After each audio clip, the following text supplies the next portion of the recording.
계시록 1장 5절에서 8절의 말씀을 가지고 그가 구름을 타고 오시리라, 이런 제목으로 하나님의 말씀을 나누도록 하겠습니다. 예수님이 강림하시는데 구름을 타고 오시겠다 그랬어요. 그 의미를 우리가 한 주간 붙잡고 승리하는 여러분 되시기를 주 예수 이름으로 축복드립니다. 저와 여러분의 정체성은 사단이 왕노릇하는, 이 사단이 통치하는 이 세상에서 저와 여러분의 정체성이 뭐냐 하면 우리는 유일한 답을 가진 남은 자입니다. 그리고 이 땅에 머무를 수 없는 순례자예요. 그리고 우리는 왕같은 제사장의 직분을 가진 정복자, 이 세 가지를 가지고 여정을 가는 사람들입니다. 그렇다면 우리에게 있어서 최고의 가치는 무엇이겠습니까? 여러분이 이 땅을 떠날 때 이 땅에 자녀든 제자든 그 누구든 절대 무너지지 않는 하나님의 망대를 세고 가는 것입니다. 그 사람이 진짜 하나님 앞에 가치 있는 인생이라 할 수 있겠지요. 그렇게 하기 위해서는 우리는 하나님의 정확한 이정표를 따라가는 것이 너무 중요합니다.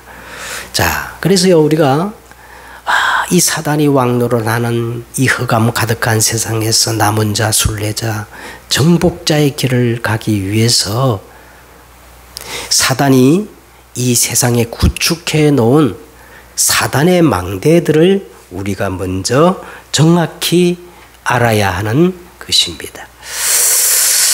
자, 그래서 오늘 이제 서론을 보시면 5절을 한번 보세요. 5절에 보니까 충성된 정인으로 죽은 자들 가운데서 먼저 나시고 땅의 임금들의 머리가 되신 예수 그리스도. 요한계시록은 한 절 한 절에게 아주 많은 함축된 것들이 있기 때문에 진도가 좀 늦습니다. 자, 오늘 이 말씀이 뭐냐면 사망 권세를 깨뜨리신 예수 그리스도는, 죽은 자들 가운데서 먼저 나셨단 말은, 예수님은 사망 권세를 깨뜨리신 이 예수님은 세상 임금들의 머리가 되셨다는 말은요, 만왕의 왕이시라는 거예요.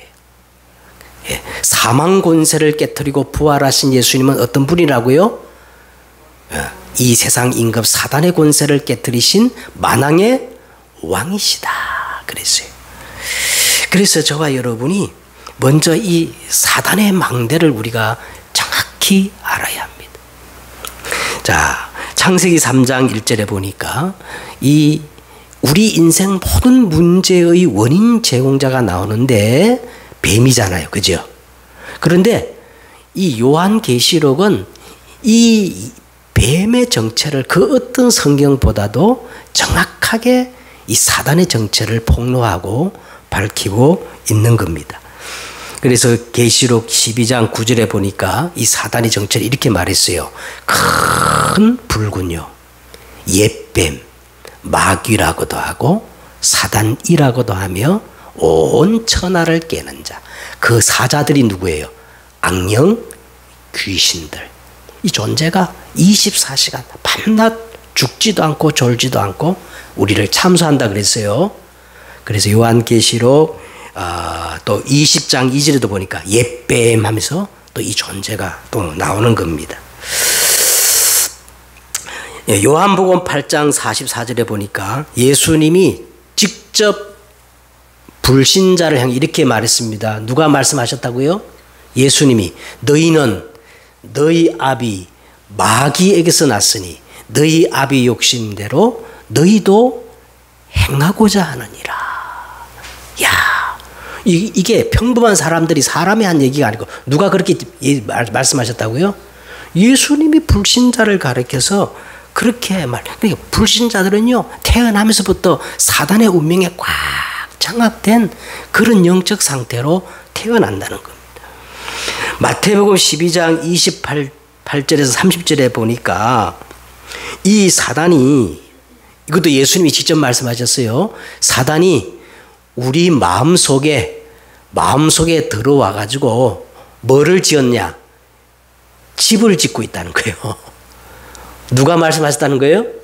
예수님이 말씀하기를 이 사단이 우리 마음속에 들어와서 뭐를 지었다?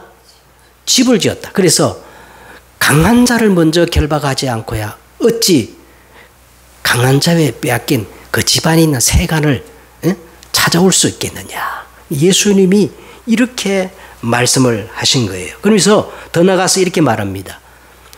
더러운 귀신이 사람에게서 나갔을 때 물 없는 곳으로 두루다니며 쉴 곳을 찾다가 쉴 곳을 얻지 못하고 마귀가 뭐라고 얘기합니까? 내가 나온 집으로 내가 다시 들어가리라. 그래서 그 사람의 나중 형편이 전보다 더욱 심하게 되느니라. 이 악한 세대가 또한 이렇게 되리라 하고 예수님이 그렇게 말씀하셨어요. 그런데 고린도후서 10장 4절과 5절에 보니까 이 사단은 우리 안에 집을 지을 정도가 아니고 요새 견고한 망대를 세워놨다는 겁니다. 견고한 망대. 그래서 우리의 싸우는 무기는 육신에 속한 것이 아니요 오직 어떠한 견고한 진도 무너뜨리는 하나님의 능력이라. 그러면 이게 뭐냐? 어떻게 하면 될까요? 모든 이론을 무너뜨리고, 여러분 우리가 아무리 박사고 막 지식이 많아도 그것 가지고 사단 이길 수 없다는 거예요. 그래서 뭐라 그랬어요? 모든 이론을 무너뜨리고 하나님을 아는 것을 대적하여 높아진 모든 것들을 다 무너뜨리고 모든 생각을 사로잡아 오직 예수 그리스도께 복종해야 된다는 거예요. 너의 복종이 온전해질 때 그때 비로소 사단의 견고한 요새, 이 망대가 와르르 무너진다는 거예요. 성경이 그렇게 돼 있어요. 더 나아가서 사단은 예수님이 말씀하기를 요한복음 16장 11절에 집을 지을 정도가 아니고 요새와 견고한 망대를 세울 뿐만 아니라 아예 이 땅에다가 사단의 왕국을 세워놨다는 거예요.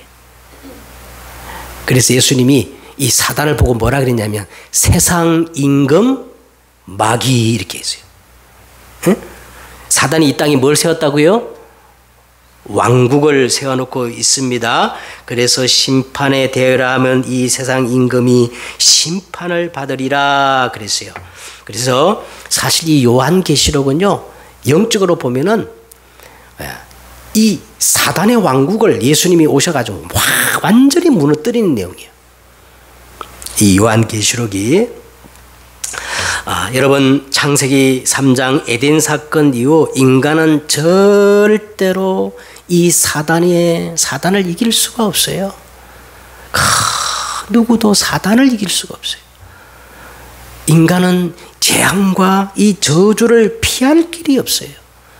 사람이 아무리 발부둥치고 몸부림쳐도 지옥 배경을 벗어날 길이 없습니다.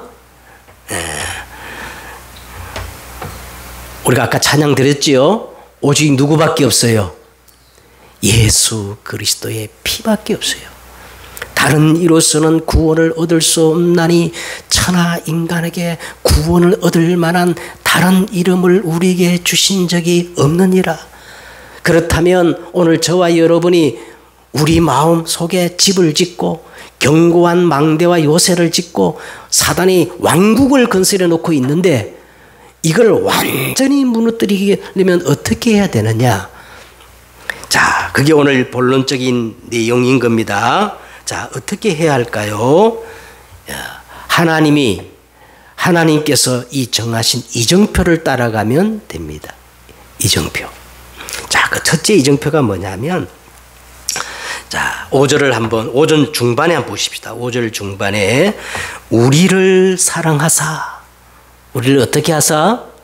우리를 사랑하사 그의 피로, 예수님이 갈보리 십자가에서 흘린 피지요. 우리를 사랑하사 그의 피로 우리를 죄에서 해방하시고 그랬어요. 그래서 오늘 우리가 이 사단의 견고한 망대를 무너뜨리려면 가장 먼저 하나님의 그 크신 사랑을 깨닫는 거예요. 하나님의 그 크신 사랑이 뭐냐? 갈보리 십자가의 언약입니다. 갈보리 십자가의 언약.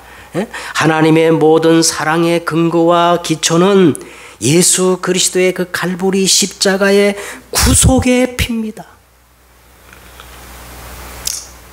구속의 피예요. 예수 아니면 사단을 이길 수가 없어요. 예수의 피 아니면 재앙과 저주를 벗어날 길이 없어요. 예수의 피 아니면 지옥 배경에서 벗어날 다른 길을 주신 적이 없다고 성경은 그렇게 말씀하고 있는 거예요. 그러면 이 갈보리 십자가 이 언약이 뭐냐면 기독교 핵심 교리예요. 기독교 핵심. 그래서 우리 인생의 가장 중요하고 첫 번째 인생 전환점이 뭐냐? 갈보리 십자가의 언약을 붙잡는 것입니다. 이 갈보리 십자가 구속의 의미를 한마디로 정리한다면요, 우리를 사랑하사 그의 피로 우리를 죄에서 해방하신 사건이에요.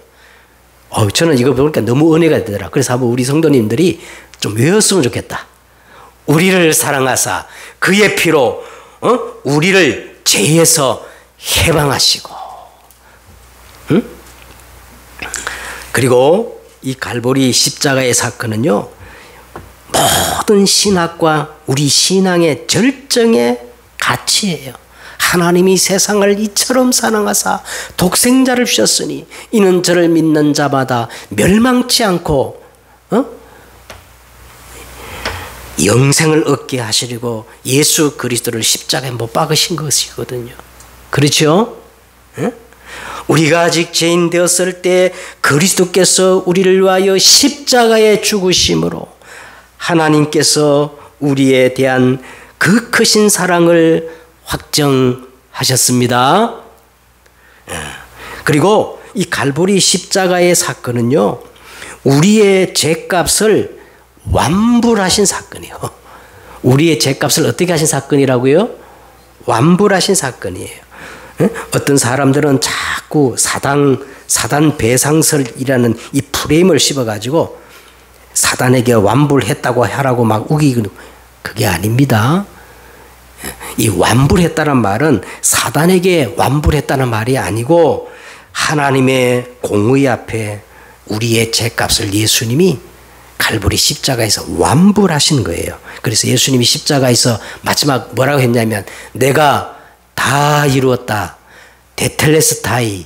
이 말은 2000년 전에 당시에 이 상인들이 상거래를 할 때 영수할 때 쓰는 말이에요. 돈을 다 지불하고 영수증을 받을 때 내가 다 지불했다, 이거를 다 이뤘다 이 말입니다. 죄값을 다 완불했다, 그 뜻이에요. 자, 그렇다면 하나님께서 우리를 위하여 십자가에서 얼마의 값어치를 완불하시고 지불하셨을까요? 하나님 갈보리 십자가에서 우리의 죄값으로 얼마를 완불하고 지불하셨을까? 로마서 8장 31절에 보니까 자기 아들을 아끼지 아니하시고 우리 모든 사람을 위하여 내주신 이가 어찌 그 아들과 함께 모든 것을 우리에게 주시지 않겠나. 다시 말하면 갈보리 십자가에 죽으신 그 예수님은 하나님의 모든 것이었다는 거예요. 그래서 하나님이 우리를 구원하시려고 하나님의 모든 것들을 지불했다는 겁니다. 모든 것. 그렇다면 저와 여러분이 값으로 매기자면 얼마짜리 값어치냐? 예수님짜리예요. 예수님짜리.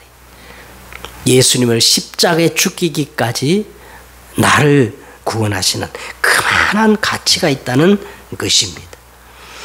이것은 우리의 긴 그 구원의 여정, 다시 말하면 내 과거, 현재, 미래까지 내다보고 구원을 완성시킨 겁니다.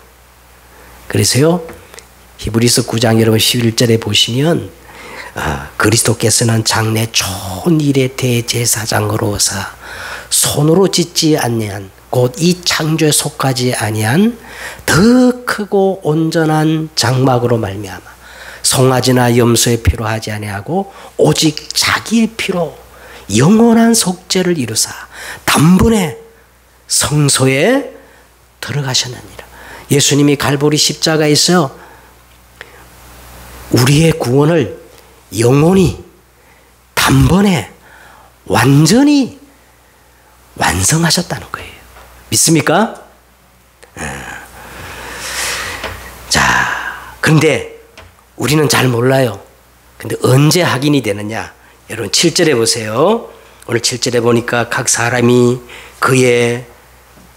눈이 그를 보겠고 그를 찌는 자도 볼 것이요 땅에 있는 모든 족속이 그로 말미암아 애곡하리니. 장래 어떻게 될지는 아직 우리가 나타나지 않아서 모르지만은 그가 나타나시면 우리가 그와 같이 될 것을 확실히 알게 될 것이란 겁니다. 왜냐하면 예수님이 강림하실 때 그의 참모습을 우리가 그대로 볼 것이기 때문이라고 성경은 말씀하고 있는 겁니다. 그래서 첫 번째 우리가 이정표 갈보리 십자가의 언약을 굳게 붙잡을 때에 흑암은 무너진다. 아멘. 두 번째는 자 6절을 한번 보시기 바랍니다. 6절. 자 6절 읽겠습니다. 그의 아버지 하나님을 위하여 우리를 어떻게 해요? 나라와 제사장으로 삼으신 그에게 영광과 능력이 세세토록 있기를 원하노라 그랬어요. 자, 여기 보시면 갈보리 십자가의 그 하나님의 그 크신 사랑의 기초 위에 우리를 나라와, 이건 하나님의 나라입니다. 나라와 왕 같은 제사장으로 삼으셨다는 거예요. 여러분 이제 두 번째는요, 이 하나님의 나라, 우리가 왕 같은 제사장이 되어질 때에 이 사단이 물러갈 정도가 아니고 이때는 흑암이 확 무너지는 거예요. 사단의 나라가 무너지는 겁니다. 여러분 이제 우리가 나중에 우리는 그리스도와 어떤 노릇을 하게 될까요? 우리 김효연 집사님, 예수님이 이 땅에 강림하시면 우리는 예수님과 더불어 내가 어떤 역할을 하느냐. 자, 계시록 여러분 22장 5절에 보면요, 이렇게 나와 있습니다. 다시 밤이 없겠고 등불과 햇빛이 쓸데없으니 이는 주 하나님이 그들에게 빛이심이라. 그들이 세세토록 왕노릇 하리로다. 저와 여러분이 예수님이 강림하시면 세세토록 뭐 하신다고요? 세세토록 왕노릇 하리로라는 거예요. 성경에 보니까 분명히 왕노릇 한다는 거예요. 왕노릇. 여러분 성경 전체 흐름을 보면 하나님이 첫사람 아담과 하와를 이 땅에 창조하실 때에 어떻게 창조하셨냐면요, 우리 창세기 공부했잖아요. 아담을 창조할 때 하나님이 아담을 어떻게 지었느냐면 이 세상을 다스리고 정복하고 통치하는 왕으로 창조하신 거예요. 그렇죠? 왕으로 창조하신 거예요. 그런데 창세기 3장 타락으로 말미암아 이 왕권이 무너지고 한마디로 이 세상이 무정부 상태가 돼버린 거예요. 무정부 상태. 더 정확히 말하면요, 이 무정부 상태의 틈을 타가지고 다른 왕이 들어왔어. 그 다른 왕이 누구예요? 사단입니다. 이게 사망이요, 사단이 세상 임금 노릇을 하게 된 거예요. 그래서 우리는 그 왕 밑에서 지금까지 온갖 더러운 것들을 토해내고 이것이 진짜 삶의 본질인 양 착각하고 이 사단의 운명에 매여 노예로 살아왔던 겁니다. 그런데 우리가 예수 그리스도를 왕으로 영접하는 순간 정권 교체가 이루어진 겁니다. 할렐루야. 정권 교체가 이루어진 거예요. 새로운 질서, 새로운 정부가 들어서게 된 겁니다. 그리고 나중에는요, 하나님께서 이 에덴 동산에 무너진 이 왕권을 계시록에서 다시 원래의 위치로 회복시키는 것이 이 계시록의 내용인 거예요. 자, 그렇다면 우리가 왕으로 회복하려면 왕의 자리가 중요할까요? 왕의 자격이 중요할까요? 자격. 왕 같은 제사장이란 말은요, 왕의 자격을 우리가 갖춰야 한다는 거예요. 이걸 다른 말로 말하면 예수 그리스도로 말미암아 우리에게 주어진 신분과 권세를 회복해야 할 줄 믿습니다. 여러분, 우리의 신분이 어느 정도냐 하면요, 우리는 저 보좌로부터 오는 신분을 가진 사람이에요. 우리는 누구의 자녀예요? 마귀의 자녀가 아니고 영접하는 자, 곧 그 이름을 믿는 자들에게는 하나님의 자녀가 되었으니 이는 육정으로나 혈통으로나 사람의 뜻으로 난 것이 아니요 오직 하나님께로부터 난 자들이니라. 저와 여러분은 보좌의 신분, 하나님의 자녀들입니다. 이 하나님의 자녀들에게는요, 보좌의 축복이 있어요. 그 보좌의 축복이 뭐냐? 또 다른 보혜사 성령이 지금 내 안에 항상 나와 함께 영원토록 동행하십니다. 그 정도가 아니에요. 이제는 하나님의 자녀에게는요, 이 보좌의 축복을 누릴 수 있는 보좌의 열쇠를 주었다는 거예요. 천국 열쇠를 줬다는 거예요. 다윗의 열쇠를 가진 자가 문을 열면 닫을 자 없고 닫으면 열 자 없는 보좌의 열쇠가 주어졌는데 그게 누구의 이름일까요? 예수 그리스도의 이름이에요. 여러분, 이 보좌의 열쇠를 다 이제 열쇠 구멍에 맞춰 딱 사용하기만 하면 그 다음에 어떤 일이 일어나느냐? 저 보좌로부터 보좌의 능력이 나타난다는 겁니다. 이 보좌의 능력이 뭐냐? 하늘의 천군 천사, 하늘의 불말과 불병거, 성경에 많이 나오지요. 하늘의 천군 천사가 동원되어지는 거예요. 할렐루야. 이 보좌의 열쇠를 사용하면 그 다음에 어떤 일이 벌어지느냐 하면 보좌의 권능이 나타나는데 내가 너희에게 뱀과 전갈을 밟으며 원수의 모든 능력을 제할 권능을 주셨으니 너희를 해칠 자가 결탄코 있다 없다? 여러분, 우리가 이 보좌의 신분과 이 축복만 해보면 사단이 얼씬도 못한다고 성경 그렇게 돼 있어요. 사단은 두려워할 존재가 아니라 아주 귀찮고 더러운 존재입니다. 사단을 우리가 단호히 결박해야 됩니다. 우리 가문의 역사는 사단, 내 인생 속의 역사는 이 사단 마귀 귀신을 보좌의 열쇠를 사용해서 결박해야 돼요. 아멘. 응? 아니 이게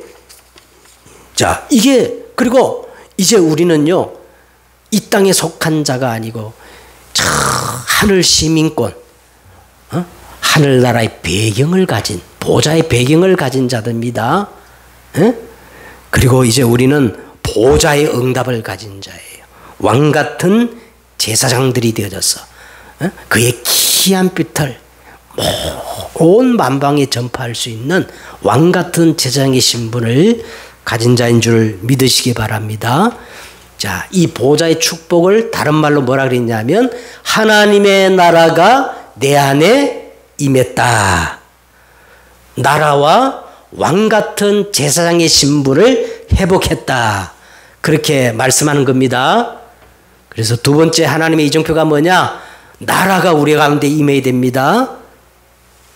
세 번째 하나님의 이정표가 이제 뭐냐면 자, 7절을 보세요. 이거 참 중요한 건데 7절 읽겠습니다. 볼지어다 그가 구름을 타고 오시리라. 각 사람의 눈이 그를 보겠고 그를 찌른 자도 볼 것이요 땅에 있는 모든 족속이 그로 말미암아 애곡하리니 그러하리라. 아멘. 자, 자, 오늘 이제 여기 보면 구름을 타고 오신다 그래요. 구름이라는 것이 언급되어 있습니다. 근데 이 구름은 여기만 기록된 게 아니고 창세기로부터 성경 전반에 아주 그것도 많이 구름이라는 이것이 많이 언급되어 있어요. 자, 먼저 창세기 여러분 9장에 보시면 노아 홍수가 끝나고 하나님이 다시는 물로 이 세상을 심판하지 않겠다는 증거로 무지개를 구름 사이에 두었는데 성경은 거기서 이렇게 말합니다. 이것은 하나님과 우리 사이에 영원한 언약의 증거니라 그랬어요. 구름을 뭐라고 했다고요? 영원한 언약의 증거. 하나님과 우리 사이에 영원한 하나님의 언약의 증거다. 그렇게 말씀하셨고, 여러분 잘 알다시피 이스라엘 백성들이 출애굽할 때 이스라엘 백성 앞에서 낮에는 하나님이 뭐로 인도하셨어요? 낮에는 광야길을 갈 때 구름 기둥으로.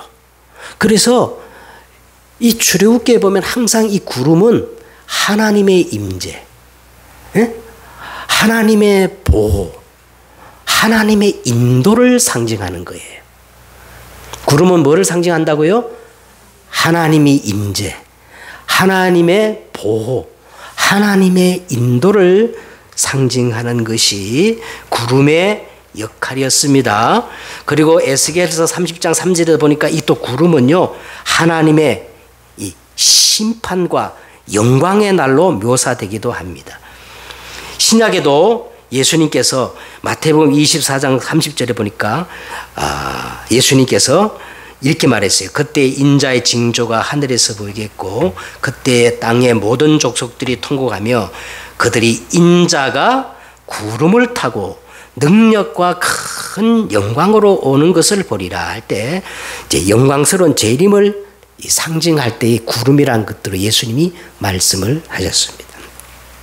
자, 그때부터 사람들은 예수님이 재림하실 때 항상 실제로 뭐를 타고 오신다고 생각했냐면 구름을 타고 오신다고 사람들은 통상적으로 그렇게 얼마 전까지도 그렇게 생각했어요.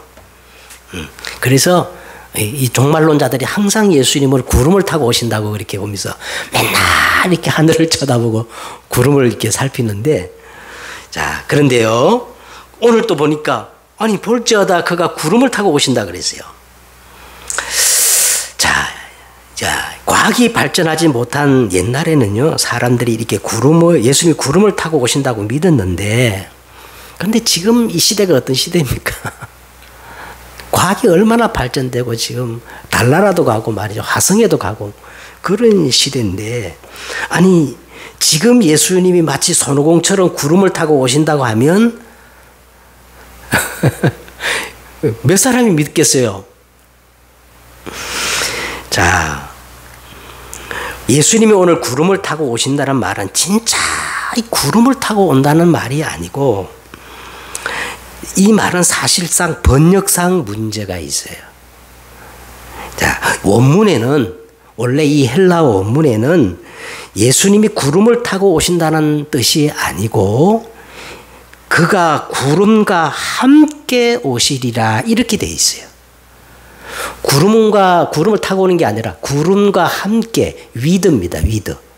구름과 함께 오시리라 그렇게 돼 있어요.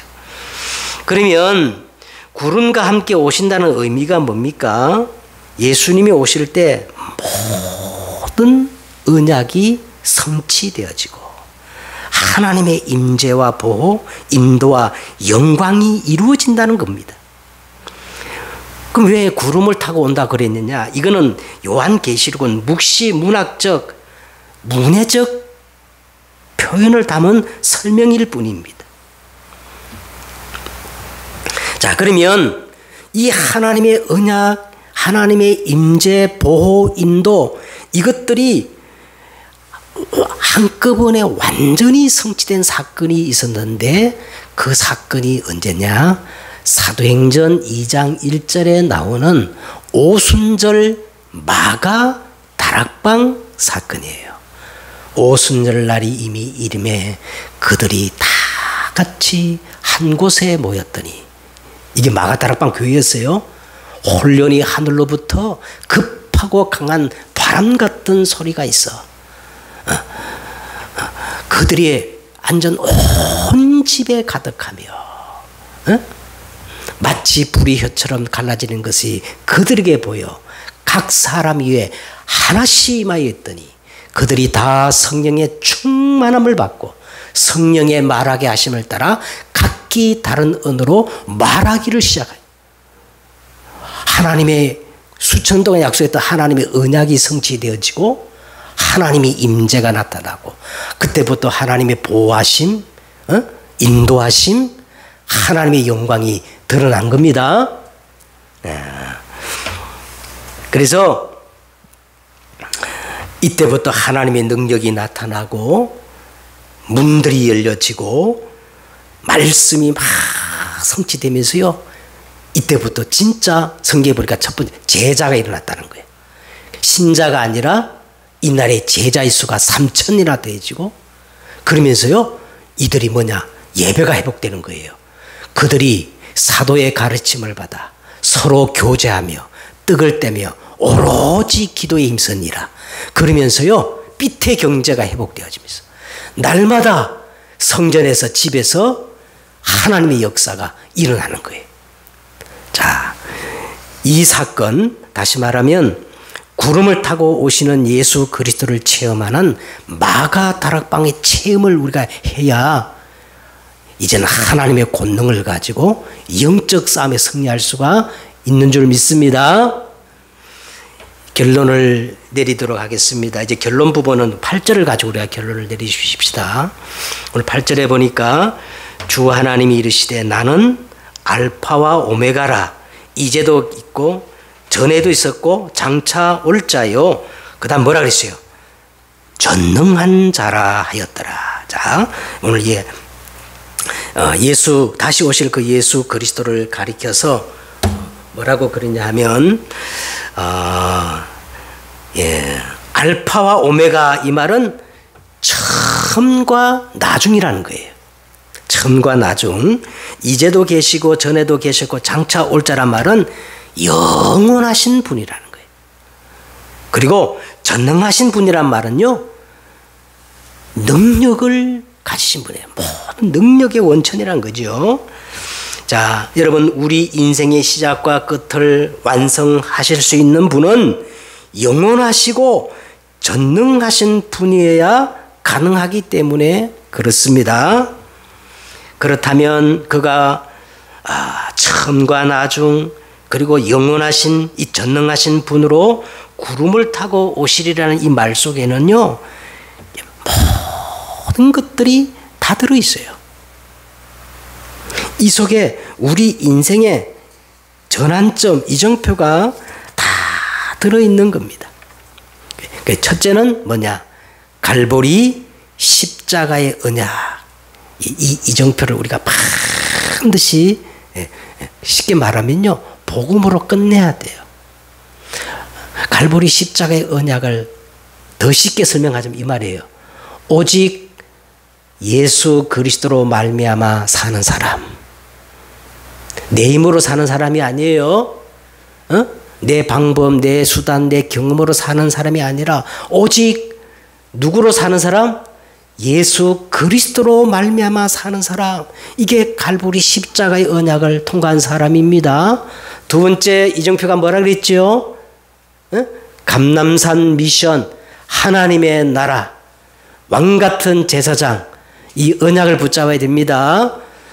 세 번째는 어떤 언약이냐면 마가 다락방의 그 체험, 구름을 타고 오시는 이 예수님 마가 다락방의 이 체험을 해야 돼요. 그 다음에 네 번째는 뭐냐? 안디옥의 참된 시작이에요. 안디옥 교회에서요, 다시 만남이 이루어지고 안디옥에서 새로운 이제 시작이 일어난 거예요. 그리고 그 다음에 아시아의 완벽한 방법, 그게 뭐냐? 성령이 이르시되 성령의 보내심을 받아 성령이 충만하여 성령의 말하게 하심을 따라 흑암부터 무너뜨렸거든요. 그래서 이 마게도냐의 아시아의 시작, 그 다음에 사도행전 16장에 나오는 마게도냐의 인생의 전환점. 바울이 아시아의 복음을 전하는데 막 부흥의 역사가 일어나는 거예요. 그런데 성령이 아시아의 복음을 전하는 것을 막는 거예요. 그래서 바울이 계속 복음을 전하는데 예수의 영이 허락지 아니한 거예요. 그래서 무시아를 지나서 드로아에 가가지고 깊이 기도하는데 환상이 보여요. 어떤 환상이 보이느냐? 저 유럽 사람이 나타나가지고 빨리 아시아에 복음 전하지 말고 유럽으로 와서 우리를 도와달라는 거예요. 그때 바울은 큰 인생의 전환점을, 터닝 포인트를 갔습니다. 아시아에 복음 전하지 않고 어디로 갔어요? 유럽으로 복음을 전해가지고, 그래서 가장 먼저 저 유럽이 기독교 국가가, 나라가 된 거예요. 인생의 전환점. 그러면서 바울이 이제 마게도냐에 가가지고요, 저 에베소에 가서 뭐라 그러냐? 내가 로마도 보아야 하리라. 네. 이 천국 복음이 모든 민족에 전거되어야 하니 그제야 뭐가 온다? 끝이 오리라. 그래서 계시록은 언제 예수님이 오시냐, 그게 관심이 아니에요. 마지막 때 어떤 일이 벌어져, 그게 관심이 아니에요. 오늘 지금 항상 내 안에 뭐가 임하는 겁니까? 하나님의 나라. 할렐루야. 그래서 내가 왕 같은 제사장이 되는 줄 믿습니다. 승리하는 여러분 되시기를 주 예수 이름으로 축복합니다. 기도하겠습니다. 하나님, 오늘 이 시간 7가지 우리 인생의 이정표를 정확히 따라가는 저들 되셔서 하나님, 구름을 타고 오시는 예수님을 체험하는 저들이 되어지게 하옵소서. 주 예수 그리스도의 이름으로 기도드렸사옵나이다. 아멘.